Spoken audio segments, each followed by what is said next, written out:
I spoke about resolution. All right, I spoke about the dimensions we use when we are editing or when we are about to create a flyer. All right, to illustrate um, what they are, let me just come here. This is new. When you come to Photoshop, you have to create a new canvas or a new document. And your new canvas or document that you will be creating, these are the things that you will be seeing. You'll be seeing the width, you'll be seeing the height, you'll see resolution, you'll see color mode. And the width, you also be seeing these units or variables, which are pixels, inches, centimeters, millimeters, points, and pickers. Now, with these things, what you want to be doing is this. At default, always set your width to 1080.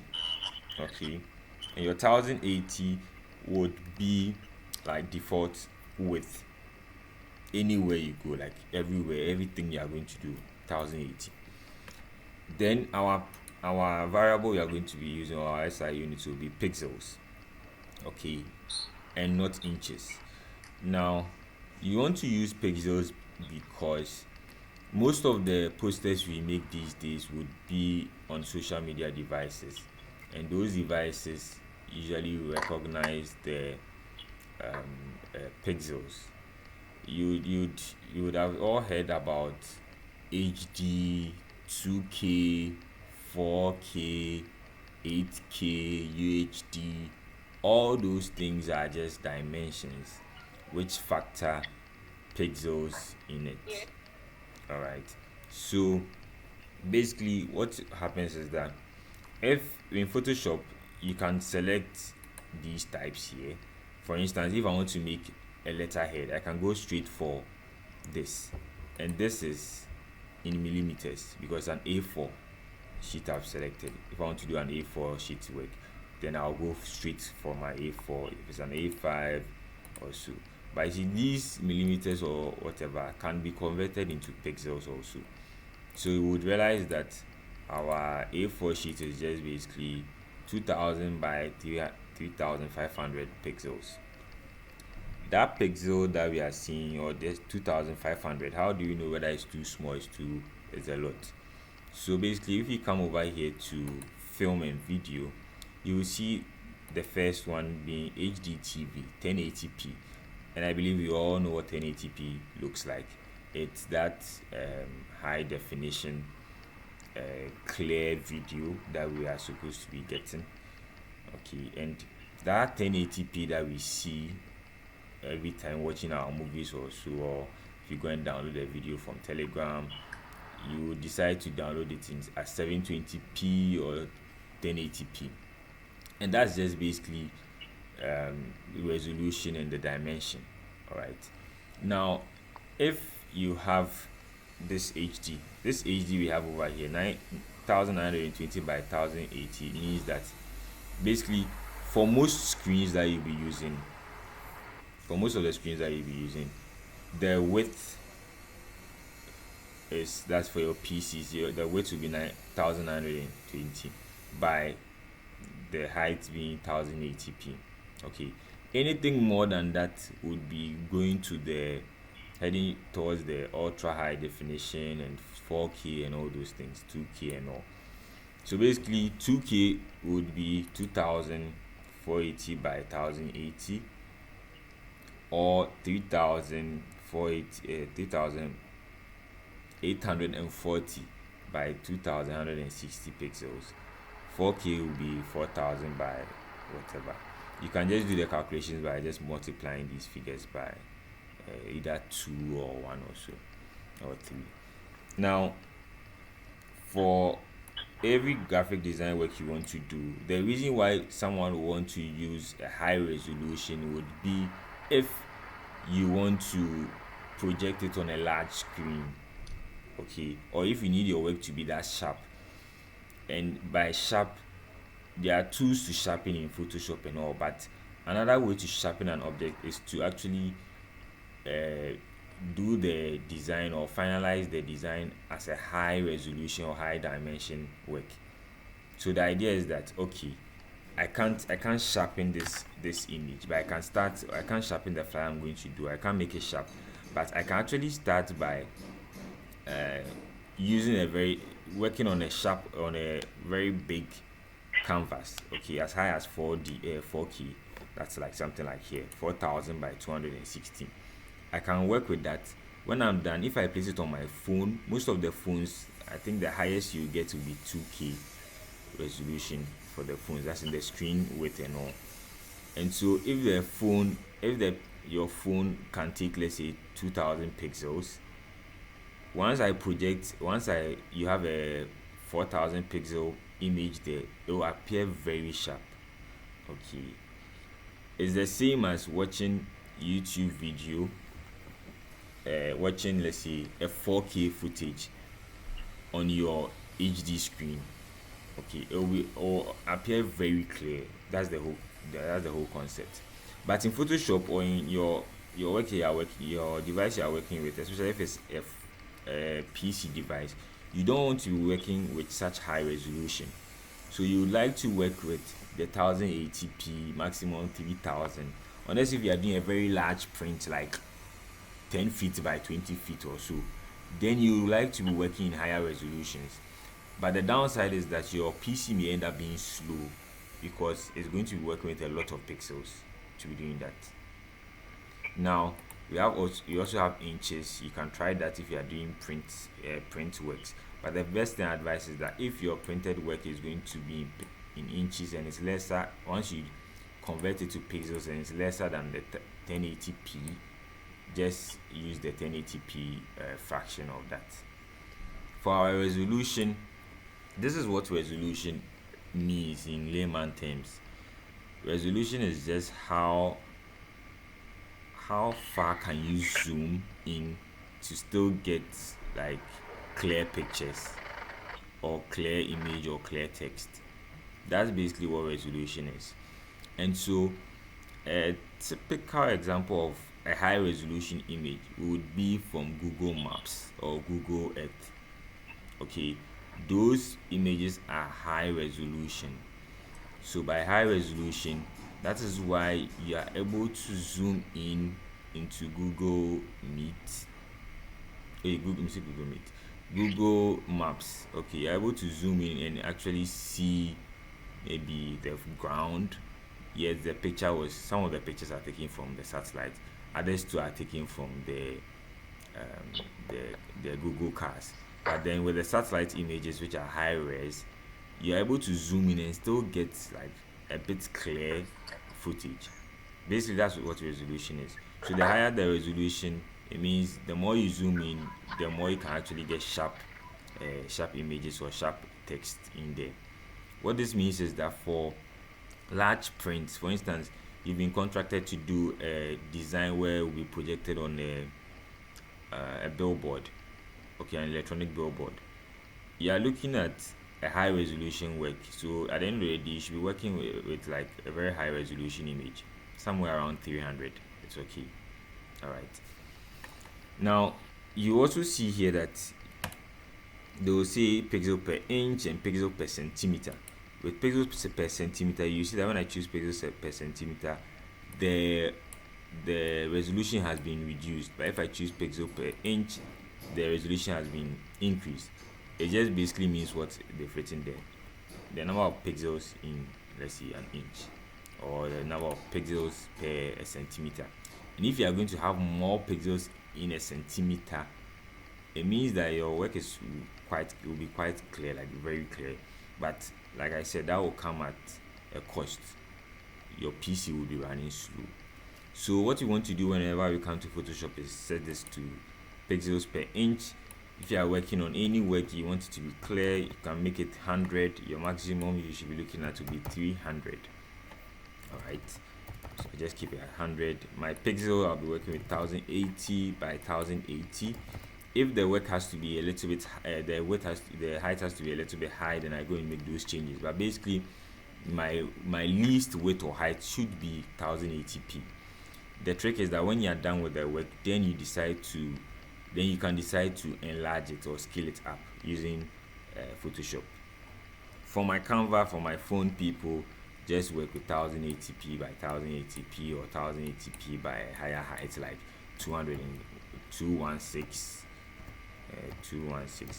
or something of that sort. Okay. All right. For our color profile, you want to just use Adobe 1998 or sRGB. The rest, I don't know what they do, but these ones work. For these ones, you can just leave them like that. Choose any of them. It doesn't really matter. Okay, so we'll create, and we've created our workspace. Now, we've created our canvas. So the white thing that we see is called a canvas. All right. On my left, I have the move to vein. Okay, Photoshop will show you what it is. Vein. For the move to, I can move objects. So I'll just quickly get an object first. So I'll just show you how these things work. Let's see. Okay, I'm importing a picture inside. It says open as a smart object. Fine, I'll just say okay. All right, so I've imported this in Photoshop. Now, today's class, what we are going to do is to make a flyer. Okay, using what we learned last week, the 5 main things. So I'll need you guys to come up with those 5 main things. Then I'll just make something. Then we can jump straight into Microsoft Word and also make something in Microsoft Word for you to see how design is not about the tools you are using, but about the person who is doing the design. So this is our thing we've imported. It's a picture, it's an image. I come to my move tool, I'm able to move it. If I hold the corner of it, I'll be able to move it up and down. Okay, in any of the softwares in Windows, okay, for Windows, I don't know of Mac, but in any of the software for Windows, when you're moving, okay, an image or an object, if you hold the shift key and hold the corner of the image you're about to move or the object you're about to move, it should alter the way it's doing the moving. So for instance, if I hold the shift key and I drag downward, I'm able to squeeze the picture down. If I drag up, I'm able to squeeze the picture upward. Okay, but if I leave the shift key, once I leave the shift key, I can't do that. It will be resizing per the image's original dimension. Okay.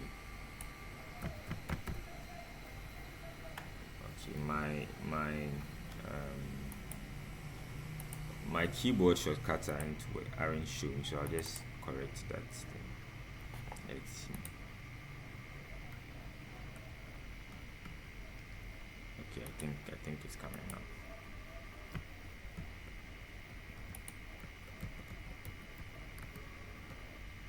All right, so when I hold this one, okay, once you are moving an object and it's moving in the same dimension, that's what we call as is constrained to the size or the original dimension.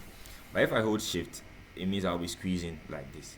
Now my advice to everyone I teach graphic design is, please, whenever you are resizing, never resize like this. It's not the best. Like, don't try it. You change someone's length, you make someone taller than he's looking, you make someone shorter than he's looking, you make someone look fatter by doing something like this.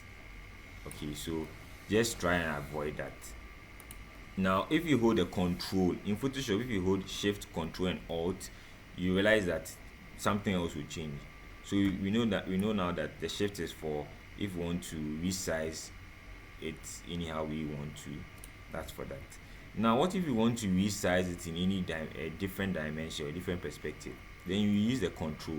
So once I hold my control key, you would realize that let me just shift to these things. Let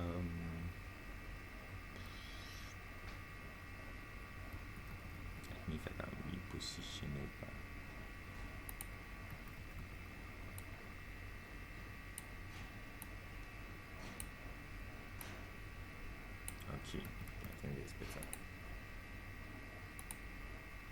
Yes, so once I hold the control key, you see the mouse button will change, and I'm able to drag it, and it changes the perspective of the image. Okay, it changes the perspective of the image. And this little trick that we are doing here is how we can try and make images, let's say, flat, or make it like a shape, or align it to a certain shape or a certain perspective of the image you are working with. Okay, so with this feature alone, I should be able to do quite a lot. For instance, I'll just go straight to my brush tool. So this is my brush tool. Is it? My brush tool is over here. It's on the left side. Okay, you see the brush. So you have a brush tool here. Let's see this, and this is my brush. For instance, I have a poster or a flyer, and the flyer is like, let's see, number 1. So let me just change the color. I'll get into how I do all those things later. Okay, so this, for instance, is the floor, and let's see, this is a house. Okay, yes, so this is the floor and this is the house.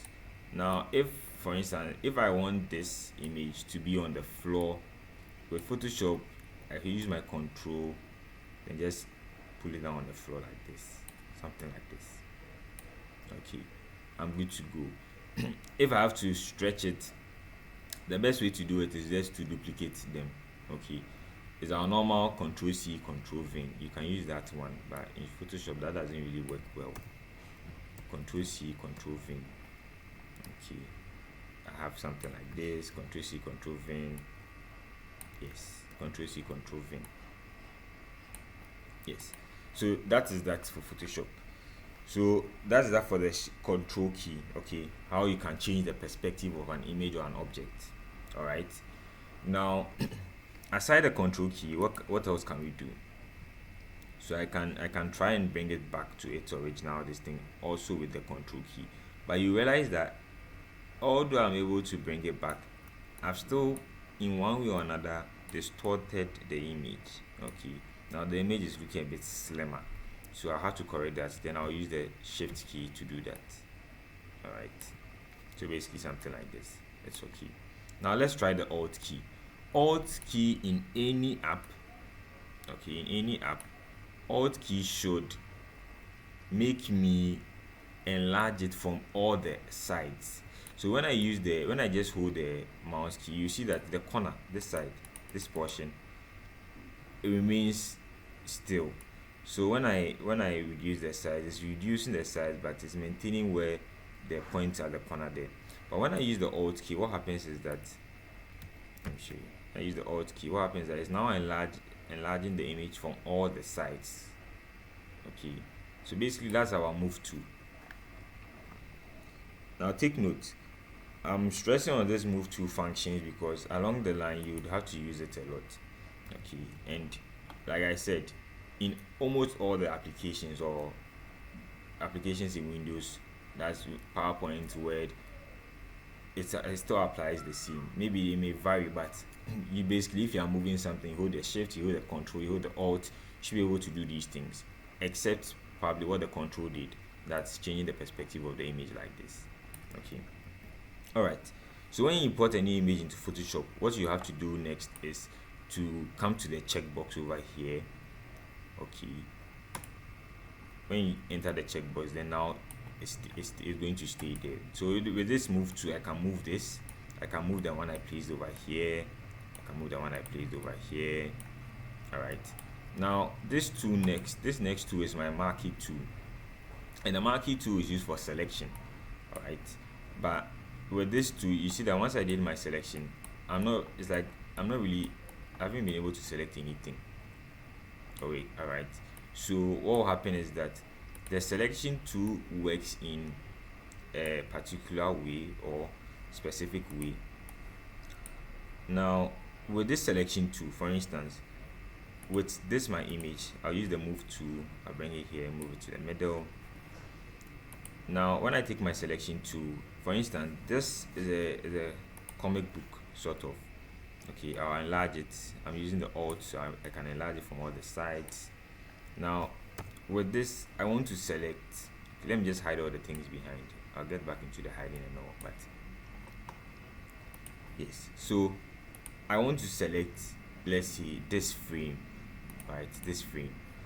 I can use my marquee to do my selection like this. I've made a selection. Then now I can decide to come to edit. Honestly, I'm now looking for the thing to use because I've been using shortcuts, so I don't even know where the actual things are.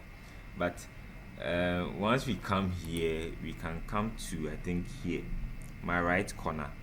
Okay, there's a button there called create a new layer, and I'll create a new layer, right?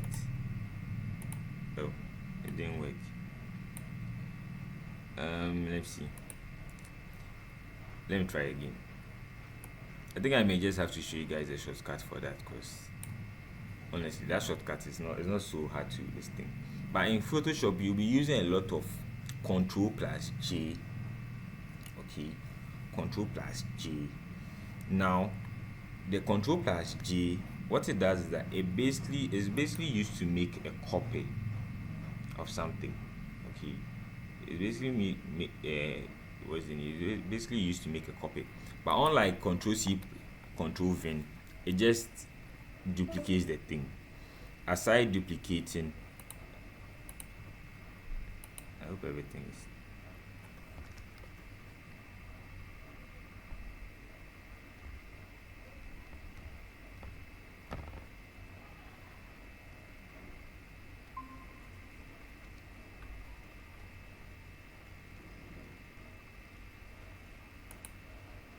Hello.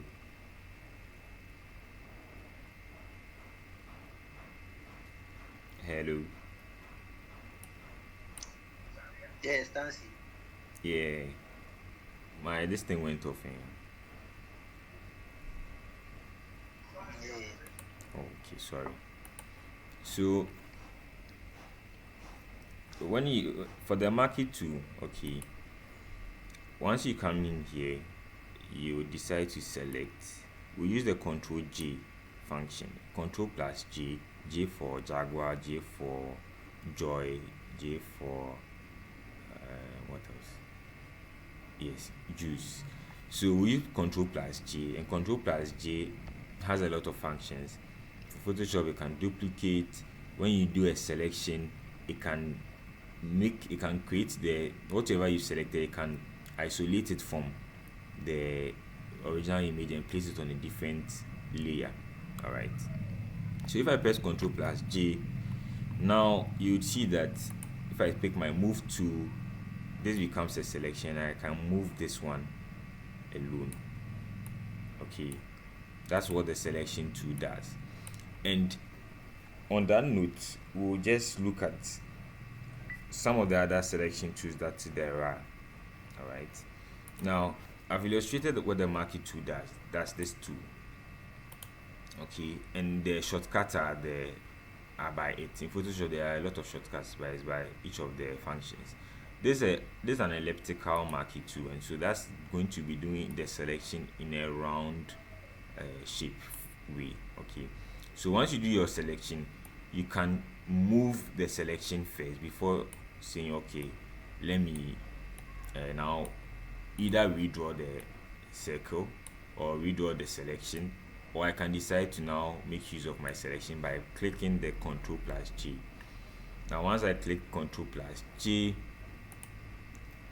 it's supposed to give me that shape. Once I come to the move, I should be able to move that, and so I've gotten my selection as this. Okay, now which other selection tools would we have in Photoshop? The next tool you see that's on this lane, still on my left, is the lasso tool. Okay, and Photoshop says that make freehand selections. So with our lasso tool, that is how we can decide to make freehand selections. I'll just zoom into this man over here and make a freehand selection here. By the way, you would realize that once I start zooming in, the picture becomes, or my workspace become pixelated. Now this pixelation is because of the resolution of my workspace. All right, I was telling you guys of how the resolution means that you can zoom in and you still get things sharp. Because the resolution is 100, when I zoom into this percentage, that's on my lower left here, once I zoom into 6514, I start seeing pixels like this. Okay, that's just what the resolution means. If the resolution was higher, of which I can change that. So for instance, you started working, the resolution was too small, you can just quickly come to the image size and change your resolution here. So let's see.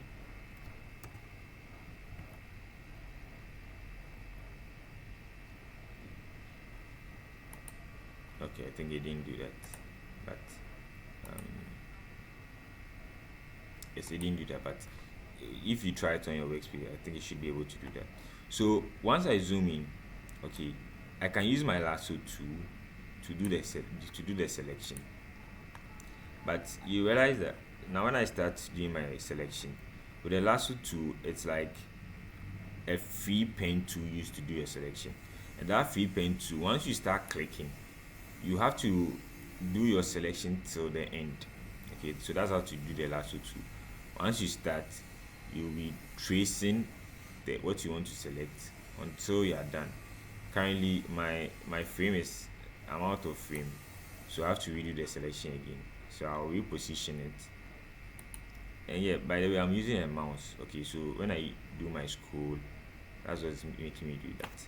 If I'm using the mouse pad, I can also do that by using 2 fingers, by scrolling up and down. So I'll just quickly do the selection for this one. Okay, I'll do the selection with the lasso tool.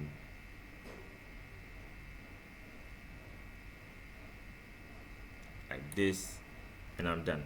I've selected the man. What do I do next? I just have to make sure that in my layers tab, I'll come to that.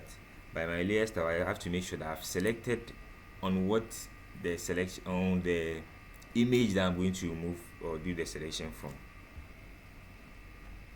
Okay, then once I select that, I can just use my Ctrl+G, and I'll have my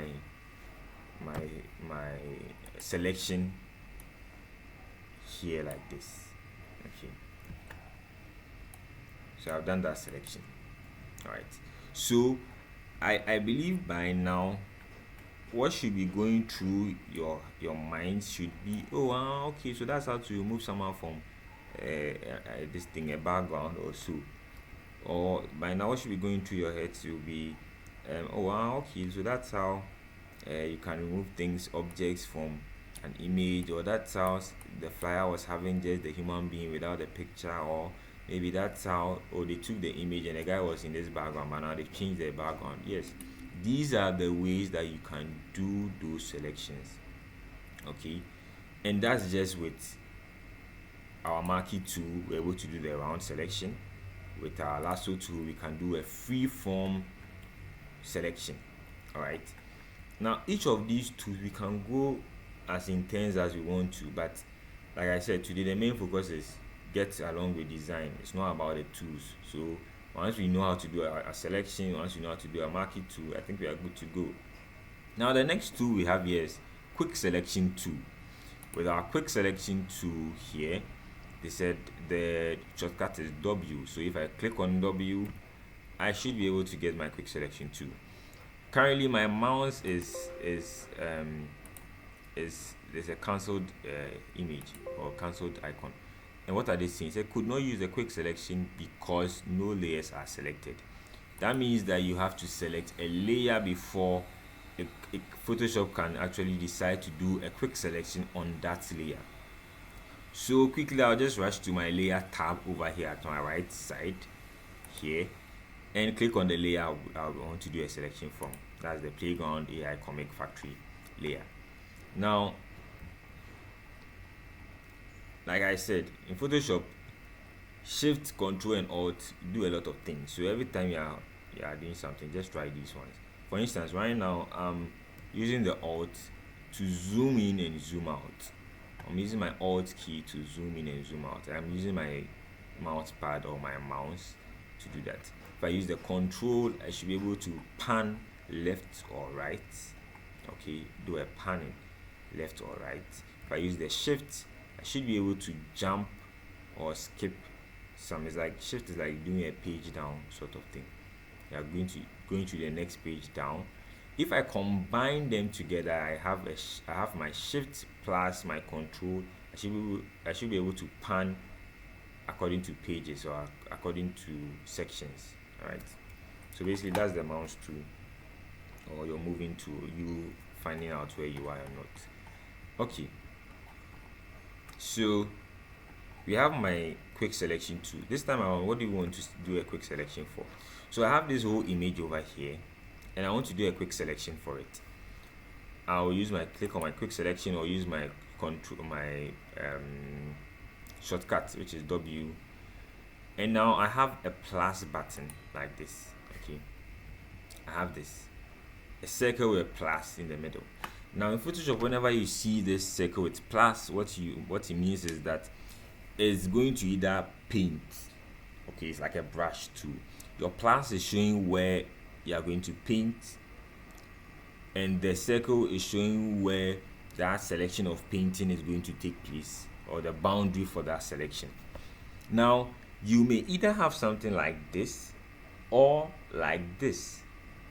So if you have this, that's this plus, okay, where the plus, let me zoom in so that you are just seeing the plus. I think it's too small, but yes. So if you're zooming in and you're seeing this plus, okay, that plus that you see here, it means that your caps lock button is currently activated. And so if your caps lock is activated, it means that you'd have this plus thing showing. All right. Now if you switch off caps lock, you get this instead, this kind of pointer. Okay, they are all just pointers. So either you want to use this or you want to use this. Basically, that is what it is. So don't be scared if you go to your you click your quick selection tool and you're no longer seeing something like this, but you're instead seeing this plus. All right. Now the next thing to take note of is that in Photoshop you would want to reduce the size of your painting tool that you're using, and to do that you have to right click. All right. So when I right click like this, when you right click, and if it's a brush, you should be able to reduce the brush size. Another way to do that is to come over here to the top. Okay, at my top, all the functions, all the things you need for individual tools that we see on the left side is the top. So we have here being set the hardness of the brush, set the size of the brush. I wouldn't go into this now. When I get to the brush settings, I'll go there, but basically it runs through for all. So I can set the size, reduce the size like this, and you see that now the size is smaller. All right, so I can use a very tiny size like this, and I'm good to go. Over here too, you would see this image. Let's start with the first one. It says this is the current tool which is present. All right, everybody's seeing me. Then we have this one means new selection. Means that when I do a selection like this, and so I have new selection. I don't know why my Photoshop doesn't want to use the new selection, but yes, when it's on new selection, it means that for every selection you do, it will start afresh. But when you are using this function, it means that the selections you are going to be doing will just be adding up. Okay, so if I start selecting, you see that unlike the last two that I have to do the outline myself, with a quick selection tool, there's an AI embedded, that's artificial intelligence, within Photoshop, which allows it to do this or perform this function. So when I start doing the selection, I want to select just the cloud. Okay, so the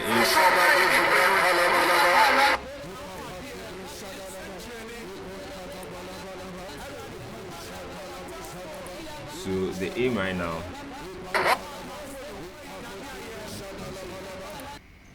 okay, so the aim right now is to everything's okay. Yes, so right now the aim right now is to do a selection of just the cloud here. So when I start, I click on this one, I can just be going across and it will do the selection for me. But you realize that whilst I'm painting, it has selected this entire region, but I don't need that. So I just come to the top here. Okay, it says subtract from the selection. So I'll click here. Okay, subtract from the selection. Then I would paint the parts or the portion that I don't want to be included in my selection. So I'll just go around. You don't have to do it on the edges, but you can just go around those areas. I don't want the man to be parts. I'll just try go around the edges, and I'm good to go. Okay, now this select subject feature has been around for a lot, like years now. All right, now next thing I want to do, let's say I want to continue the selection. I want to select the clouds. So for instance, I select this portion, come and select the lower portion again. Now you realize that this thing has also been added to the selection, but I don't want it to be added. What do? I come to the subtract from selection, reduce the brush to, okay, by coming here, reducing it to 2 or 4. This too big. I'll still reduce it some more. You can even type in what you want to reduce it to. So 2. So now that it's 2, I'll take out this shape from it, like that.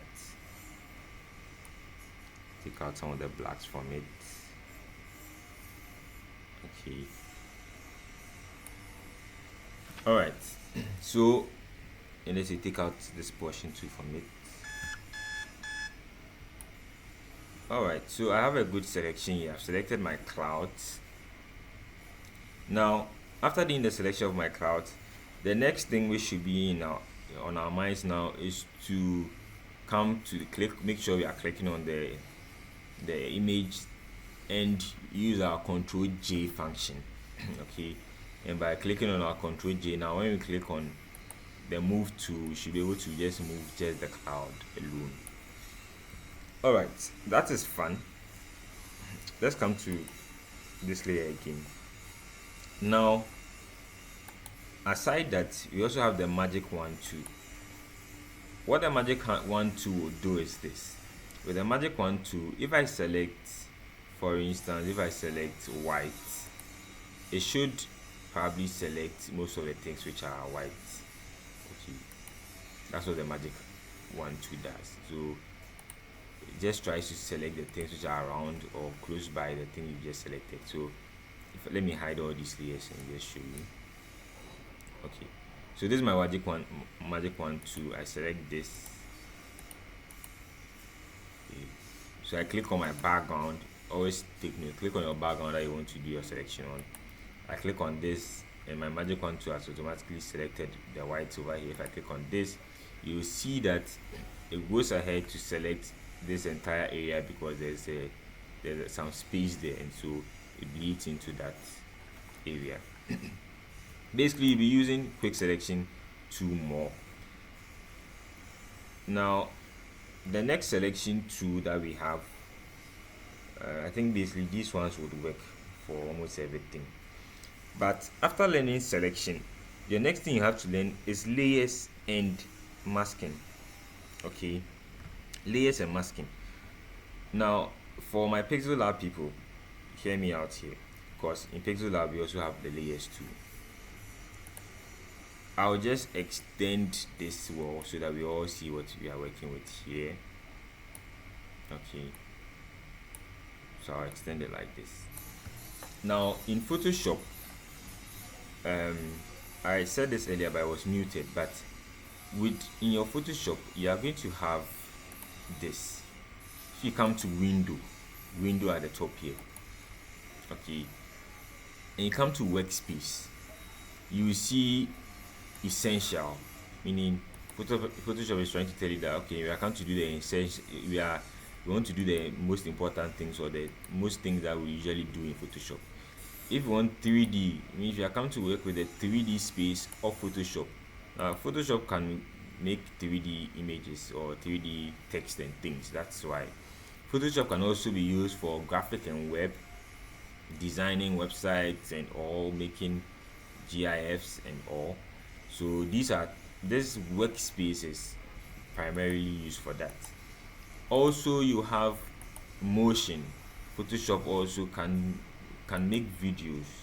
Okay, you can make animations, short animations in Photoshop, and so the motion tool has that workspace, or this workspace is useful for if you're about to shift into making a video in Photoshop. You have painting. Okay, and so for painting workspace, you also see that Photoshop has aligned the swatches, which are for different colors. It's giving you brush tools here, giving you cloning tools here, giving you two presets here.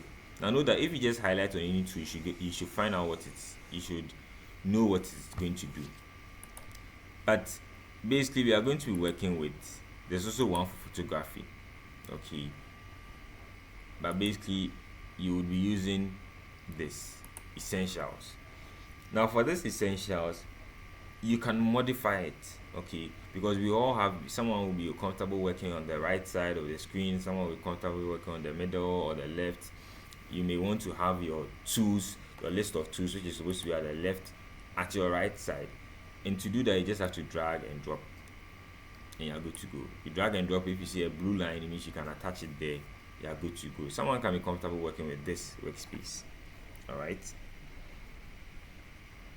Now, usually my workspace is something like this. Is it this one? No. Yes, basically this is how my workspace is. I prefer having all my tools I use at the left, since the tools bar is over here. So I know that every two things on my left, every two is on my left.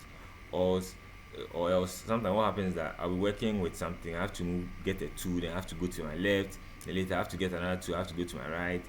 It's sort of time wasting for me, so I just decided to put everything on the left. But along the line, I just decided to learn all the shortcuts for the left ones, and so I think any workspace would work now. Now, with this workspace, okay, we have our layers. We have over here, we have layers, channels, path. If you are not finding the layers, you can come to window and just look for layers over here. And I just turned it off. If I come to layers again, I've turned it on now. Now, layers, I think from the last week's class, layers was sort of a way to just keep piling things on top of each other. Okay, and layers, when you are dealing with layers, you are able to place an object on top, place another one below it, and all. Okay, so because I have these layers, for instance, 1 2 3 yes, I have these layers. I use my move tool here. So this first layer, there's a second layer like this, there's a third layer like this. Now imagine I want this to look like it's being stacked one on top of each other. All I have to do is using layers to do that. How do I do that? This layer, this one will have to be on top. So when I come to my layers tab, I have this over here at the bottom. This has to be in the middle. It is in the middle, but this has to be at the bottom. All right, so if I place this layer on top, it becomes like this. Good. This is in the middle. Good. This should be at the bottom, so I'll just place this at the bottom like this, and I'm having it looking like this, which is actually much better. All right, so that's what layers basically does, like this. I think this way you can actually see it well. All right, so layers is in Canva. Okay, for our Canva people, yours would be move up, move behind, move in front, move behind. In Microsoft Word too, we can also do the same thing. I'll probably just illustrate that in Microsoft Word after this whole thing.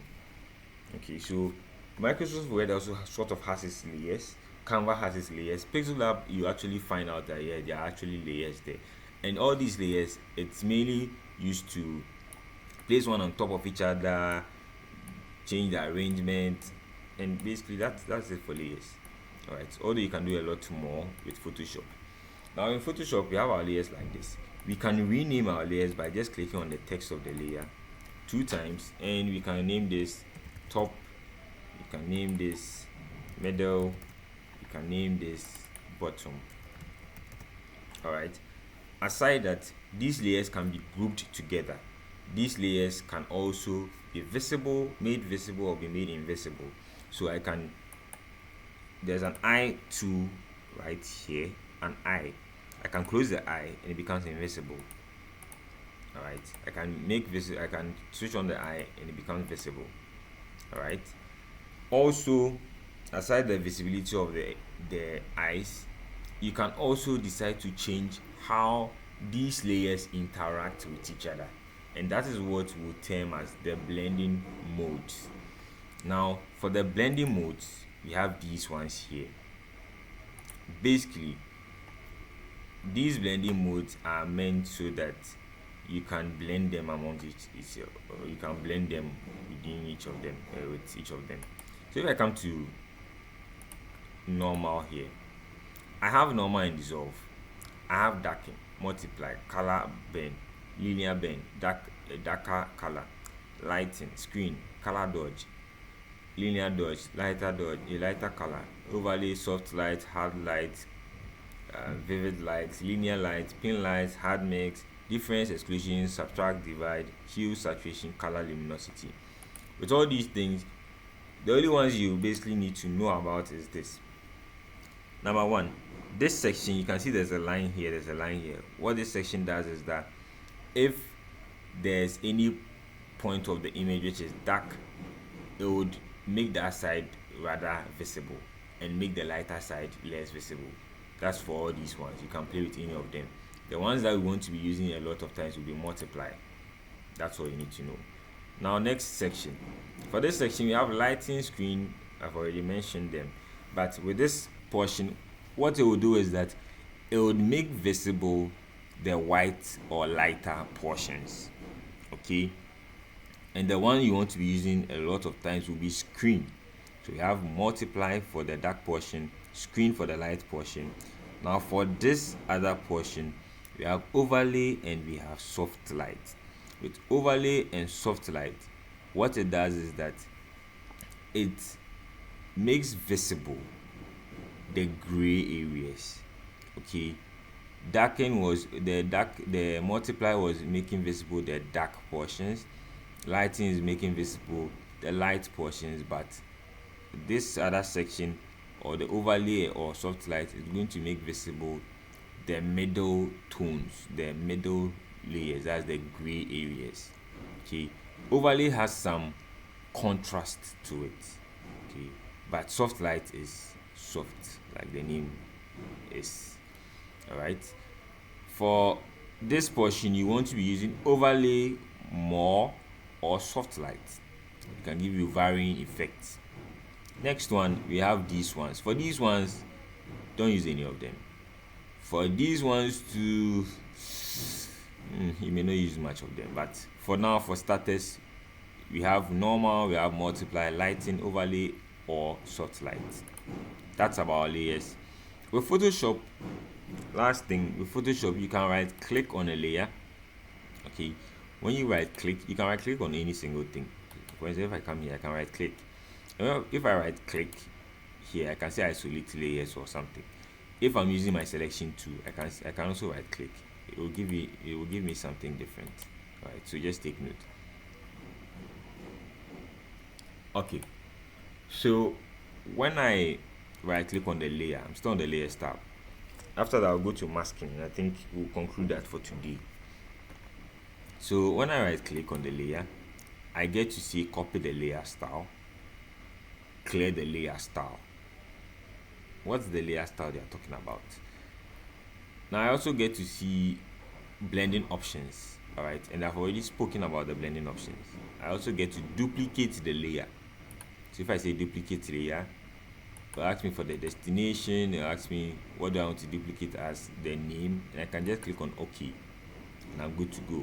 You remember that with our selection tool, I told you that the Control J was to duplicate, and so basically if I do a selection like this, I can just right click and say duplicate, and I think it should. Okay, it still didn't work. We'll find that one out later. But yes, that's for duplicating a layer. You can delete the layer either by right clicking and coming here, or dragging it from the top to the delete at the bottom here. All right. You can also right click on a layer and export just the layer as a final work as JPEG, or export as something else. Then also you can convert a layer to a smart object. All right, I'll come back to that later. It's quite advanced. Then we also have rasterize the layer. That's another one to attend to next week. Then we have copy style layer or not. Now with each of these layers, you can double click, and when you double click on it, you have this layer style. Okay, and by this or through this layer style, you can decide to change the blending mode. These ones I've already spoken about, or you can decide to add a stroke to it. So for those of you like watching YouTube, they usually put a stroke around the human being or some the subject or something. This is how they do that. You can just come to your stroke here, set your size, set the position, whether it should be outside, the blending mode of that stroke, the color of that stroke. The color is white, and this, if I want it to be opaque, I can do that here. So this is how people do that. Okay, if you are new to Photoshop, here's how it is. Okay, so basically I've created this layer style. I want to do the same thing on another layer style. For instance, the other ones, I can just right click, copy layer style, come here, paste the layer style, come here, paste the layer style, and there you have it, like this. Okay, with my stroke function. Now how do I revisit this? I can just double click on it, or double click right on the effects like this. Alright, and it comes back here. You can decide to even add 2 strokes to it like this. So I can decide to add 2 strokes. What should be the position of the stroke? It should be outside. How should it blend? It should be normal. What's the color? It should be white this time around, or let's say it should be black. Okay, what's the opacity? It should be full opacity. Then what do I do next? I'll reduce the size. I feel like this is okay. Maybe let me change the color to green. Okay, what's next? You can, with a layer style, you can explore, because there's a lot. But basically, like I said, I'm showing you the main things, which is the stroke and your shadows. With these 2 effects, you should be able to generate like a million types of designs using either text, images.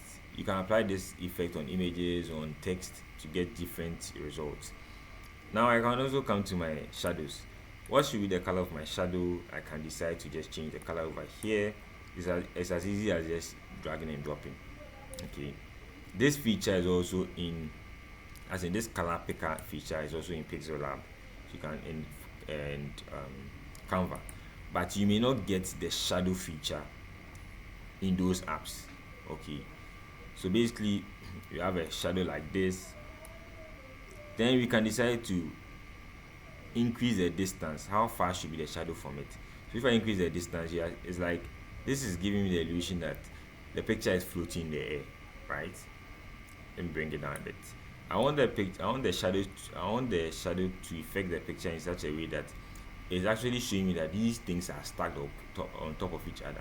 And for something to be stacked on top of each other, it means that the shadow of the one on top of it should be visible a bit. Okay, spreading is to spread how wide the shadow can get. Okay, and size is to feather the shadow. By feathering, I mean making the edges soft. Right. So I think something like this may be looking realistic a bit, unless if I decide, okay, maybe what if the light is coming from this angle. Okay, you realize that when I hold on the screen also, I can also manually manipulate or move the shadow.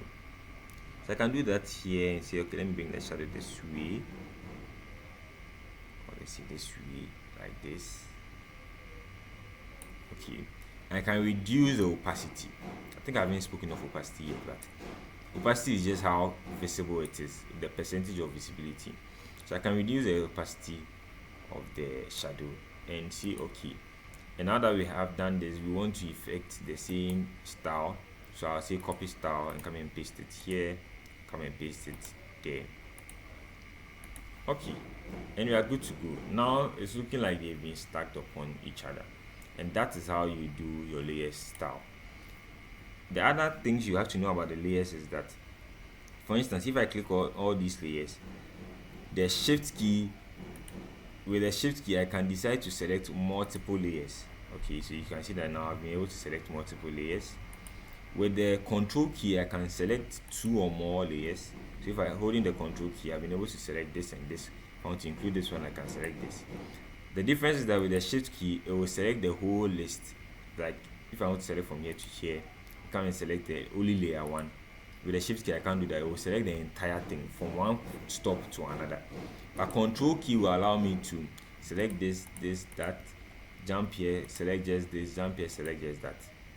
Okay, alt over here at the layers would allow me only to zoom in to that portion. Alright, so that's what the alt key will do. So with Photoshop, just know that Control, Shift and Alt can do a lot of things. Okay, now I want to group all these things.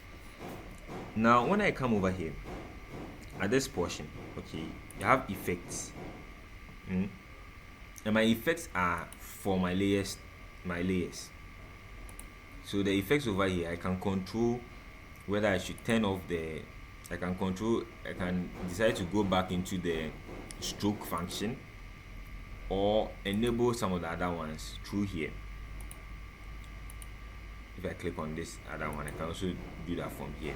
So it's either you double click on it and go to the layer style window to do that, or you can come here.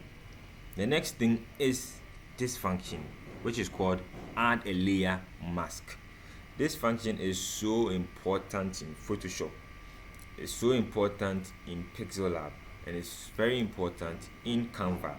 Just that with Canva, you can't mask something without paying for it.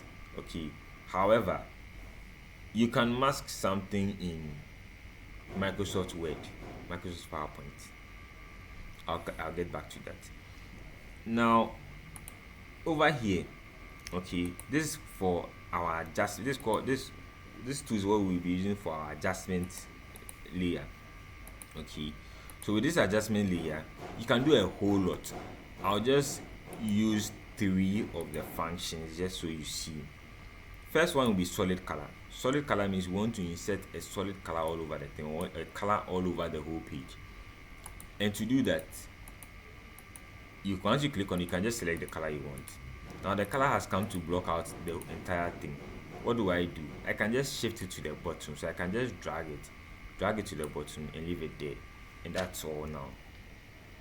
What do we have here? We have our color behind the layer. Alright. Now next thing to take note of is that now currently these things have been, the color, you can see that the color red is passing through. And when you see something like, you shouldn't be confused, because it means that your blending mode had been probably altered. So if we use the normal blending mode, you see that we get our normal color back again. Okay, get our normal colors back again, and you're good to go.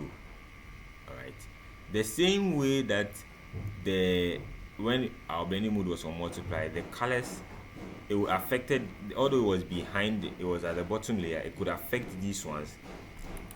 it's the same way that if I duplicate this layer, mind you, duplicate is Control J. So it's the same way.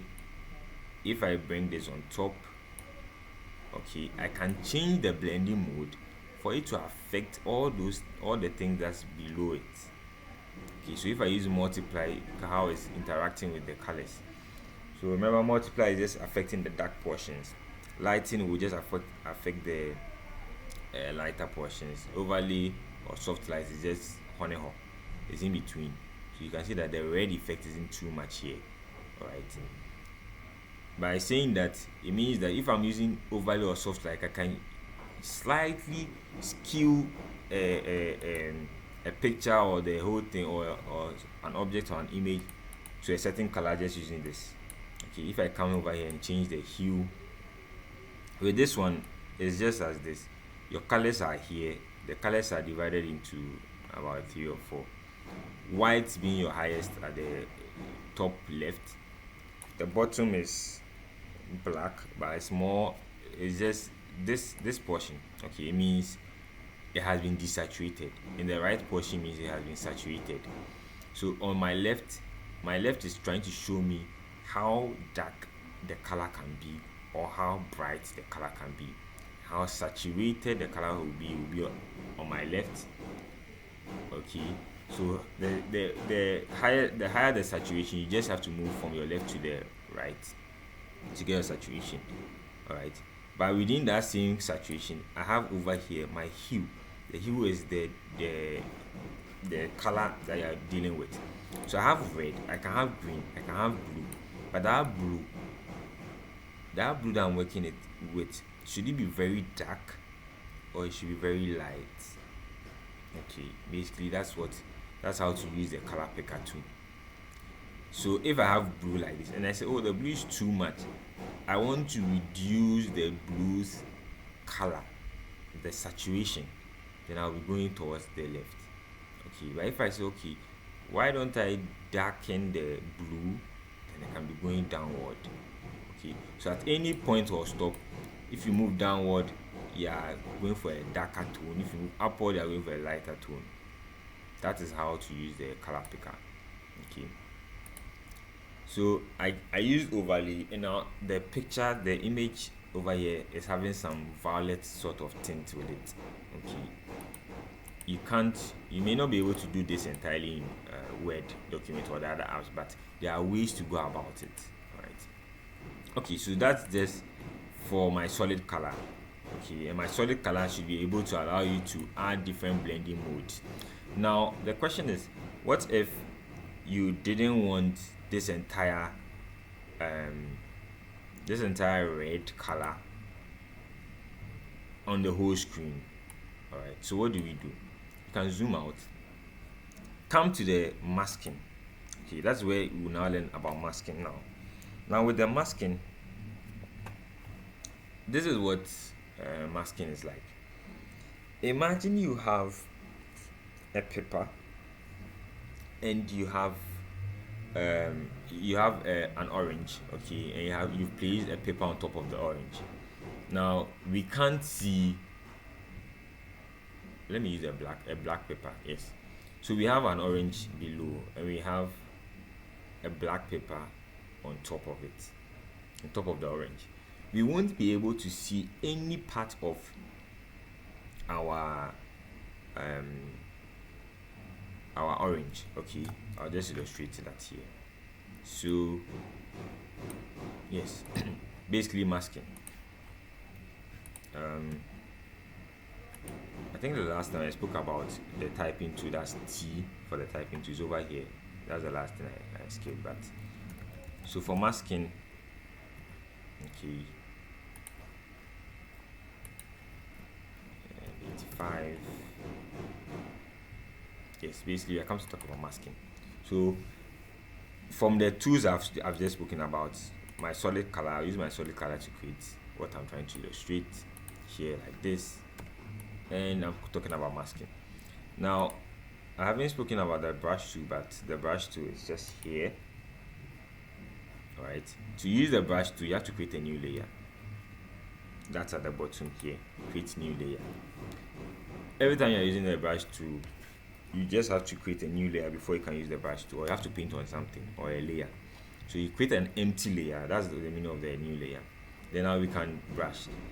If you remember, now I'm using the plus. My mouse pointer is a plus, which means that my caps lock is on. Okay, and what do I do? So I just switch off the caps lock. I have this. You can right click. The hardness is here. I'll get into that later or tomorrow. How do I change the color of my brush? I can just switch the colors over here. My color swatch is over here, or my colors are here. If you are not finding this, you can just come to the bottom side here, left bottom corner, click on it and decide the color you want to use. Okay, I'm going to do an orange, so let me just use this orange. All right, so I have an orange like this. Okay, so I'll draw the orange from this view. I have the orange here. Okay, my brush tool. Now the orange has a shadow. All right, so I'll just reduce the hardness just to keep it soft. All right, that's how to do that. If I reduce the hardness, the brush is softer, the edges are softer, it has been feathered. That's what the hardness means. Okay, now at the top too, if you remember, I said the top has all the functions.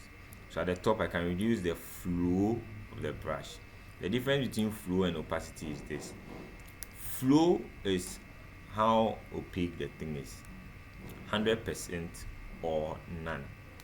With opacity, if I draw this and I come with 50%, let's say 35% opacity. Okay, with 35% opacity, this is how the whole thing works. 35 plus 35 plus 35 plus 35 plus 35 plus 35 plus 35 plus 35 plus 35 plus 35. Okay, something like that. After multiple 35 opacity of 35 brushes, I'm now going to get 100% in the middle.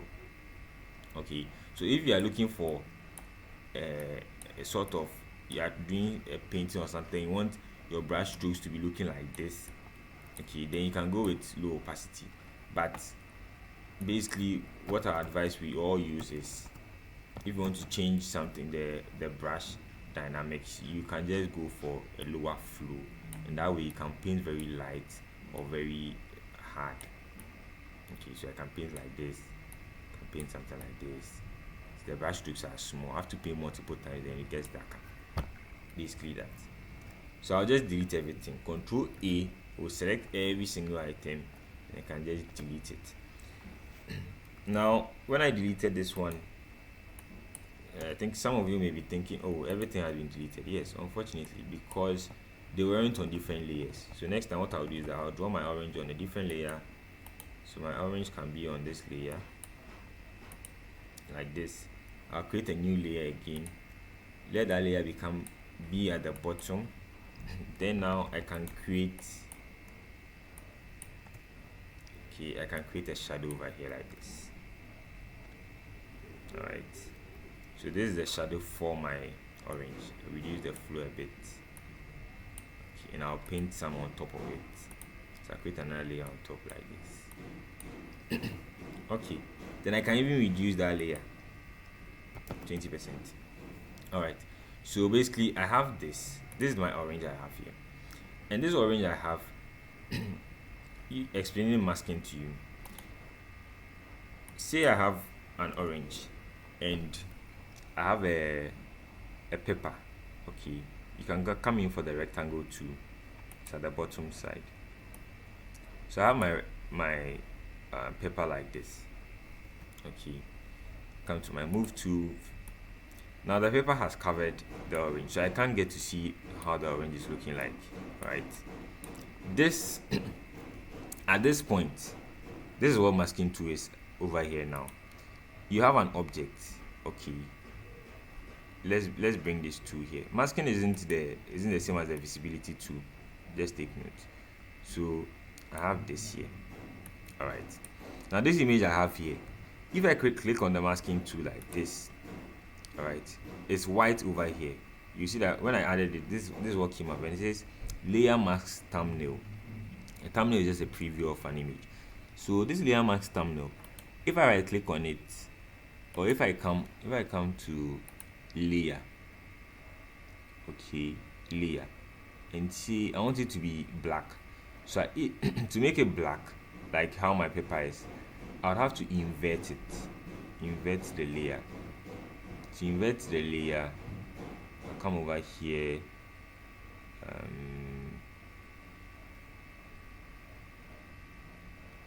Let's see. Invert layer. I'm looking for invert layer. I'm not finding it, but our invert layer is Control I. Okay, Control plus I will do the inverting for us. So let's see. Control plus I. So when I click on Control plus I, what happens? You see that now this portion is black because the inverse of white is black. All right. Now that is illustrating my black over here now. My black paper over here. Okay. And me moving this one like this here will now start to show some portions of the orange. All right, that's the concept of masking. So I have this here, my black is now black here. All right, if I remove it, I should be able to see it. So how do I remove this? You see that this rectangle, I've hidden it. Okay, so if I want to hide it also, if I want to hide the mask, I can also just decide to use Shift and click on the mask, and now you see that an X forms on the masking layer, the layer mask. That layer mask is not visible anymore, and so I'm now able to see the image just as I'm able to see my orange. All right, now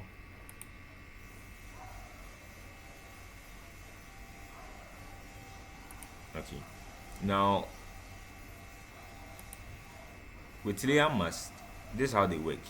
If for instance I should alter the shape of this, all right, if I should alter the shape of this rectangle by, let's say, making this small like this, which means that now just half of the original image is now visible. Okay, the same thing can be done with this other layer. I have this layer not visible like this. I can come into the layer mask and decide to make some portions visible by using the marquee tool. All right, selecting, let's say, half of it like this and painting this area white. I can either paint with my brush tool like this. I use a white tool, then I'll paint here. Now when I paint into this portion, what I did was that now the selection tool, the marquee tool I used, constrained the painting I was doing. All right, and so now I was able to paint it at this portion, and so you would see that only half of the image is visible now, and that half of the image which is visible is because in my layer mask, if I hold on Alt and click on it, you see how I've painted it. In my layer mask, the white portion is showing us the portions which we want to be visible, and the black portions is showing us the portions which we don't want to be visible. All right, and our layer mask is basically the basis on which we can do a lot of selections. We can select images from the subjects, we can isolate an image, and so on and so forth. Okay, so basically that's how layer masks work. You have something like this. If the black is showing, means that it's not visible, the white will be visible. If it's here instead, same thing. So I'll quickly just hide all these ones, show this one, and now edit this layer mask. With the layer mask, you can use the brush tool, since at the end of the day it's just going to be white and black you'll be painting inside. So if I click on my layer mask tool, I can paint. Now it's on white, which means that if my brush is at 100% opacity, my flow is 100%, I can reduce the brush size. If I paint here, I can make these portions visible. Okay, these portions of the picture visible, and that is how we'll be using our layer mask. All right, so just as initially I singled out this subject, that's this man. Let me hide this one. Yes, so just as I used the lasso tool to single out this man, I can use my layer mask also to single out people or individuals. So in my layer mask, what I'll do is this. I can duplicate my whole layer and start afresh. So I'll delete this layer mask by dragging it. I'll drag it and delete the layer mask alone. Then I'll decide to create a new layer mask. Alright. Then I'll use my brush tool and the invert button. I've inverted the whole thing, and so now I can't see anything. Then painting white to make visible, I can make this man visible. Now when I make this man visible, I want to refine the selection I've done. So I'll use the brush to paint black this time at the portions I don't want to be visible, like this. Take all these things out. At this point, I'm just painting black inside the layer mask. Okay, and that is doing the selection for me. Alright, so like this.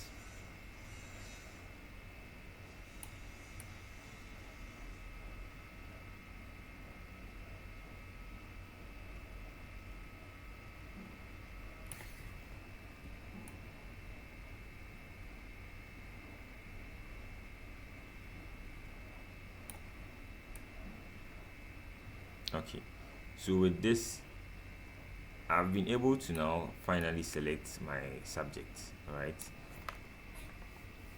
Okay, so now that I've been able to select the subject, you see that we have just the subjects like this. Okay, so this is the first selection I did with the lasso tool, and this is the selection I did with the layer mask.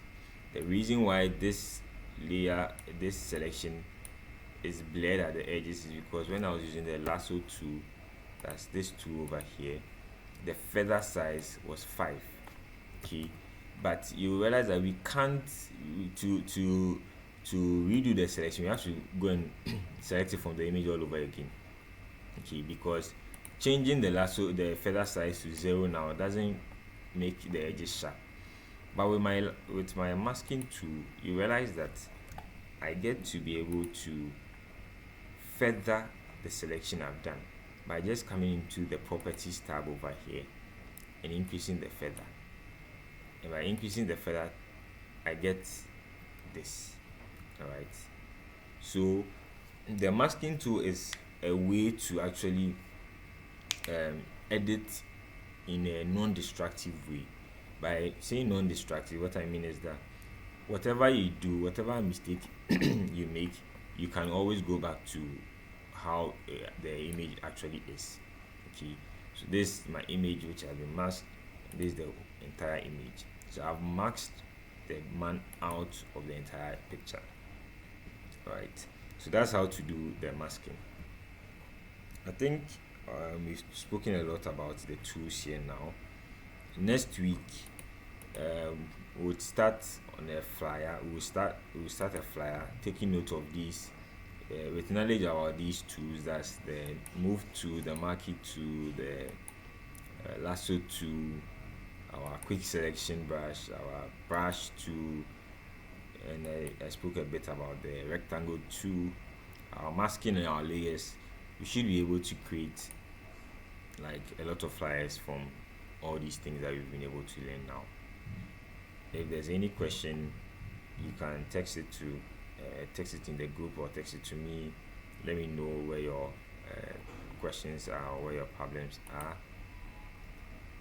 If anything, if you need further explanation, if you want to go more into or go in depth into these tools, you can check into YouTube. You can also check Google.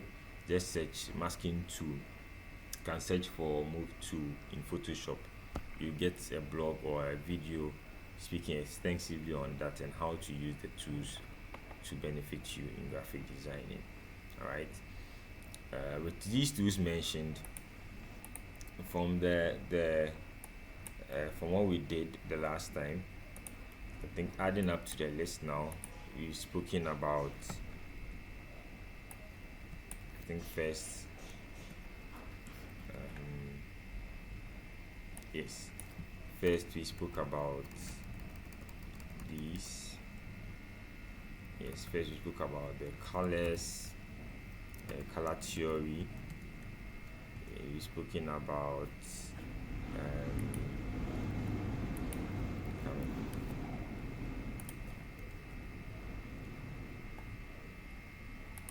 yes. So we've spoken about color theory. We've also spoken about talking about the theme you want to make the flyer, the background. We've spoken about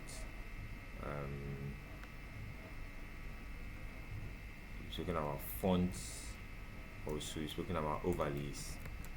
Okay, and those overlays are just things that you'll be adding on to the image.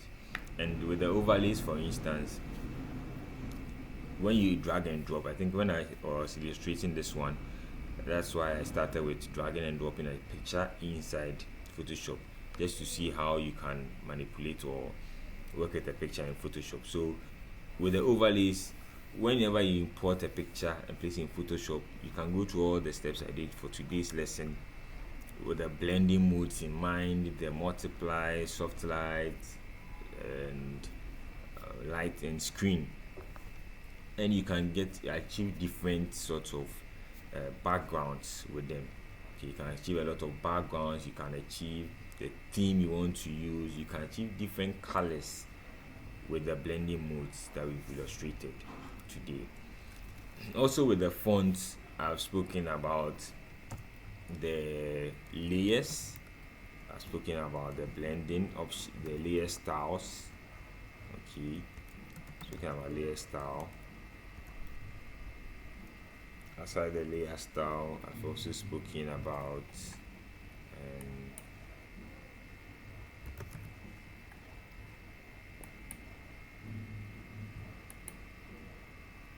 let's see. Yeah, I've spoken about layer styles. With the layer styles, when I spoke of fonts the other time, and we tried a stroke and shadow. You can try that with your fonts, you can try that with your pictures. Then I've also spoken about the dimension you should be using. Okay, aside the dimension, I spoke about the resolution. Then I've spoken about the tools to use, some of the basic tools, about 5 tools or 6 tools. I've spoken about selections. Okay, I've spoken about the layers, and I've spoken about masking. Okay, masking, and a bit on the brush. I'll leave that one out for now. But so far, these are the things that we've done. Okay, these are the things that we've learned today.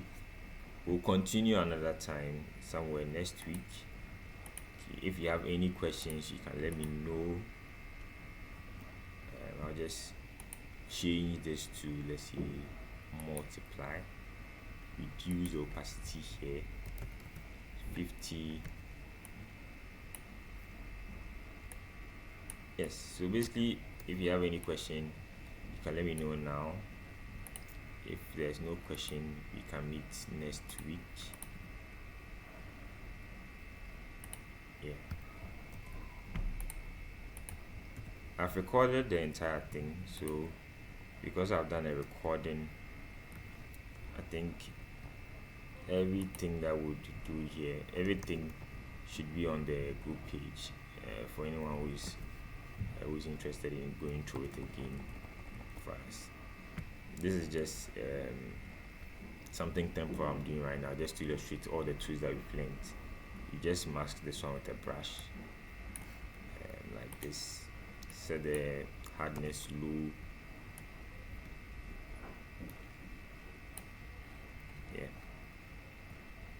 And there we have it, our first flyer, with this thing in mind, with fonts in mind, with the background in mind, something to overlay the background with. Yes, I think we are good to go. Alright, so I'll export this one quickly. We'll do the export settings later. Today's date is 9th. Today's 9th of March 2024.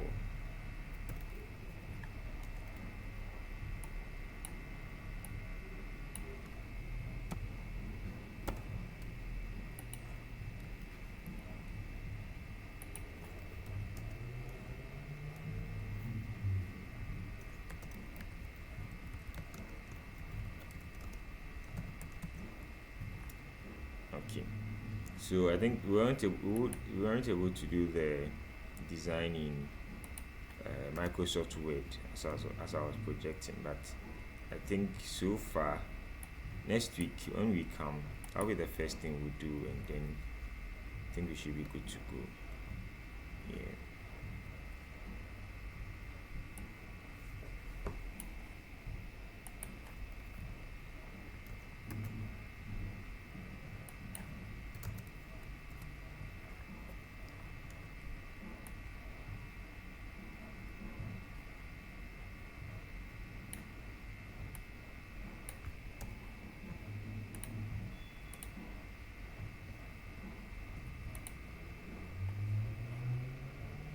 Yeah.